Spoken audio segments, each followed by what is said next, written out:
પુસ્તકો એ માણસના સૌથી સારા મિત્રો છે.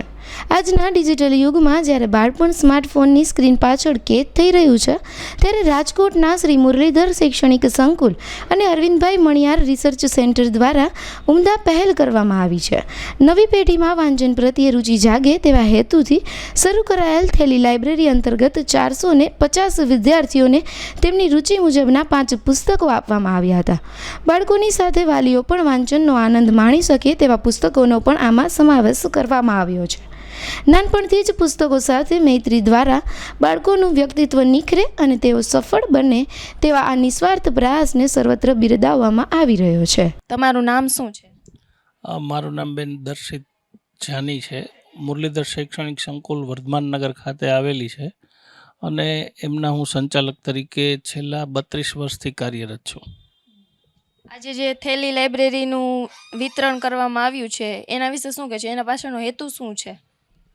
અરવિંદભાઈ મણિયાર રિસર્ચ સેન્ટર દ્વારા જે વિદ્યાર્થીઓને થેલી એટલે કે થેલીની અંદર જે પુસ્તકો લાઇબ્રેરીમાં છે એમના માટેની જે એક સુંદર વ્યવસ્થા ગોઠવેલી છે, એમના માટે બેન હું એટલું કહીશ કે વર્તમાન સમયમાં જ્યારે મોબાઈલ ગેઝેટનો જમાનો છે ત્યારે વિદ્યાર્થીઓને પુસ્તકો માટે પ્રેરિત કરી અને વાંચવા માટે એક સારી એવી સારા હેતુથી વિદ્યાર્થીઓને વાંચવા માટે પ્રેરવા માટે અરવિંદભાઈ મણિયાર ટ્રસ્ટનો ખૂબ ખૂબ આભાર માનું છું કે બાળકોની આટલી ચિંતા આ લોકો કોઈપણ જાતના પોતાના સ્વાર્થ વગર કરે છે. વર્તમાન સમયમાં વિદ્યાર્થીઓ માટે સ્વાર્થ વગર કોઈપણ પ્રવૃત્તિઓ કરવી આ એક ખૂબ ઉમદા કાર્ય છે અને અરવિંદભાઈ મણિયાર ટ્રસ્ટ રાજકોટમાં રહેતા ઘણા બધા વિદ્યાર્થીઓ માટે આવી ચિંતાઓ કરતું આવ્યું છે. અને આ સામાન્ય લાઇબ્રેરી અને આ થેલી લાઇબ્રેરી એમાં બેમાં તફાવત શું છે?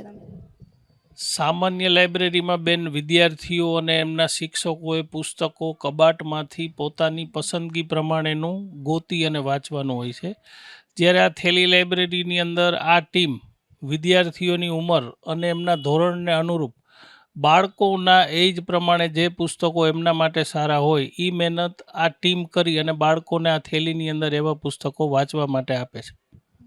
કુલ કેટલા વિદ્યાર્થીઓ છે કે જે તમે એને આપવાના છો પુસ્તકો? કેટલા બાળકો લાભ લઈ શકશે? અત્યારે 450 વિદ્યાર્થીઓને અમે પહેલા પ્રોજેક્ટની અંદર થેલી આપી અને એને પુસ્તકો વાંચવાની થેલી અર્પણ કરવાના છીએ અને આવતા વર્ષે એટલે કે આના પછીના વર્ષે આ એક વર્ષની અંદર 450 બાળકો જો આ પ્રોજેક્ટમાં સારી રીતે આગળ ચાલે તો આવતા વર્ષે મારો વિચાર એવો છે કે 900 વિદ્યાર્થી સુધી આ થેલીનો પ્રોજેક્ટ અમે આગળ લઈ જઈએ.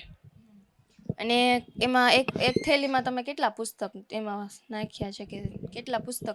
અને બાળકોની રુચિ પ્રમાણે કેવી રીતે તમે ગોઠવું કે આ રુચિ પ્રમાણે આ બાળકોને કે સ્ટાન્ડર્ડ પ્રમાણે એવી રીતે ગોઠવું છે? બેન એક થેલીની અંદર 5 પુસ્તકો અમે લોકોએ આપ્યા છે. બાકી રુચિ અને એ તો આ અરવિંદભાઈ મણિયાર રિસર્ચ સેન્ટરની ટીમ કે જે લોકો આટલા વર્ષોથી આ લાઇબ્રેરીના પ્રોજેક્ટને રાજકોટમાં રન કરાવે છે એમને અમારી લાઇબ્રેરીમાંથી એમના ટેસ્ટ પ્રમાણેના પુસ્તકો આ થેલીની અંદર બાળકોને વાંચવા માટે આપ્યા છે. આ આયોજનથી તમે બાળકો વિદ્યાર્થીઓ છે જે એના માતા પિતા છે અને બાકી બધા બીજા લોકો છે એને લઈને તમે શું સંદેશો આપશો? હું તો વિદ્યાર્થીઓને અને એમના માતા પિતાને એક જ સંદેશ આપીશ કે વાંચન આ જીવનની અંદર ખૂબ જ એક સારી ટેવ છે. જે વ્યક્તિમાં વાંચન અને અભ્યાસનો આ ટેવ પહેલેથી નાનપણથી બાળકની અંદર જો ડેવલપ થશે તો આવનારા સમયની અંદર આ બાળક પોતાના જીવનની અંદર ખૂબ સારી સફળતા, જેને વાંચનની ટેવ છે આ લોકો ખૂબ સારું પોતાનું વ્યક્તિત્વ પણ સમાજમાં આપી શકે છે.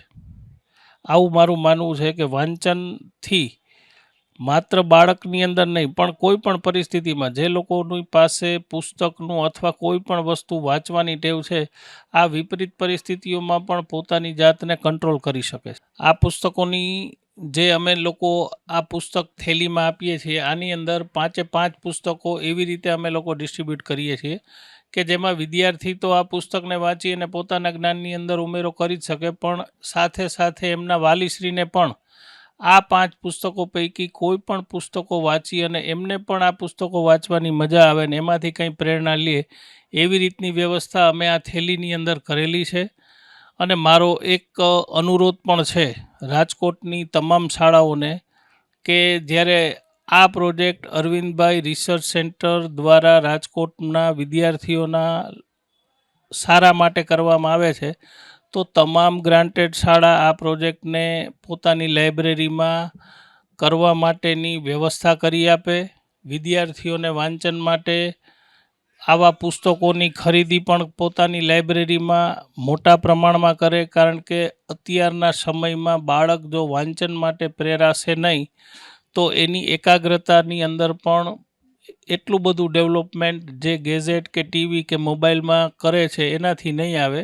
એટલે વાંચવું આ જીવનની અંદર એક આમ અવિભાજ્ય જ આપણું અંગ સમજી અને બાળકો જો આ ટેવ નાનપણથી પાડશે તો એને આગળ જતા આનો ફાયદો ચોક્કસ મળશે. તમારું નામ શું છે? વડિયા ફોરમ પરેશભાઈ.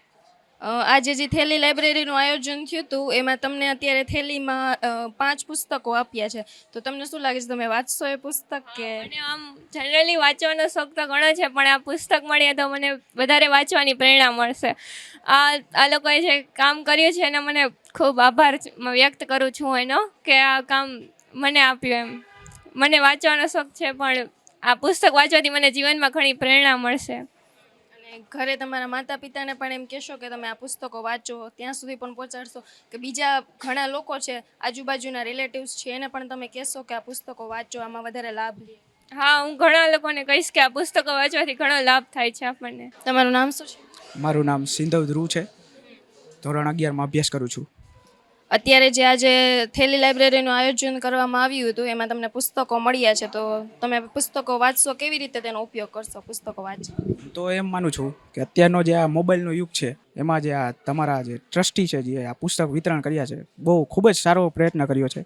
એનાથી જે કે અમે જે અત્યારે જે કોર્સ ચાલુ છે 11માનો તેની બહાર નીકળી જે વાંચવાનું મળશે એ અમને થોડુંક વધારે મજા આવે અને થોડુંક આમ ઉત્સાહ વધે અમારો કે આ બહારનું થોડુંક જાણવા મળે, વાંચવા મળે એના માટે. અને અત્યારે જે વધારે તમે બધા યંગ જનરેશન છો એ ફોનનો વધારે યુઝ કરતા હોય, તો તમને અત્યારે બુક્સ આપી છે તો તમે એવું લાગે છે કે તમે વાંચશો એ, અને ઘરનાને કે બીજા લોકોને પણ કહેશો કે આ બુક્સ વાંચવી જરૂરી છે ફોનને સાઈડમાં મૂકીને પણ? ત્યારે તો એમ માની છીએ કે તમે જે બુક્સ આપી છે કાંઈક વિચારીને જ આપ્યું હોય છે ને, એમણે તો કાંઈ તમે દીધી નહીં હોય, એટલે વાંચી પ્રયત્ન તો કરશી જ થોડા ઘણો, અને ઘરના બધા સભ્યોને કહેશી પણ તમે થોડુંક વાંચો ને આમાં પ્રયાસ કરો, થોડોક નવું શીખવા મળે. તમારું નામ શું છે? જી નમસ્કાર, હું Alpesh Solanki, Arvindbhai Maniyar research centre trust અંતર્ગત ચાલતી શોધક પુસ્તક સેવામાં જે થેલી લાઇબ્રેરી પ્રોજેક્ટ ચાલે છે એ પ્રોજેક્ટના હેડ છું. આપણે આ પ્રોજેક્ટની અંદર એવું કરીએ છીએ, બધી શાળાઓની અંદર જ્યાં પુસ્તકો કબાટની અંદર અનયુઝ પડ્યા હોય છે એને બાયફર્ગેટ કરી અને એક એવી થેલી તૈયાર કરીએ કે જેની અંદર અલગ અલગ ઝોનરના પુસ્તકોનો સેટ બનાવીએ. એ સેટ એવો હોય કે જેની અંદર દરેક ઉંમરના લોકો વાંચી શકે એવી એક એક પુસ્તક તો એની અંદર આવી જ જતી હોય. આ થેલી છે એ બાળકો પોતાની ઘરે 1 મહિના પૂરતી લઈ જાય છે અને પોતે તો વાંચશે જ, સાથે એના મમ્મી પપ્પા, દાદા દાદી, કાકા કાકી દરેકના રુચિ પ્રમાણેની પુસ્તક, એની અંદર કોઈનું રસનું વિષયનું પુસ્તક તો એમાં હશે જ, જેથી દરેકને આ થેલી છે એ કામ લાગશે. એટલે બધા વાંચતા થાય, માત્ર બાળકો નહીં, સમાજ આખો વાંચન તરફ પ્રેરાય એવો અમારો આ થેલી લાઇબ્રેરી અંતર્ગત પ્રોજેક્ટ છે.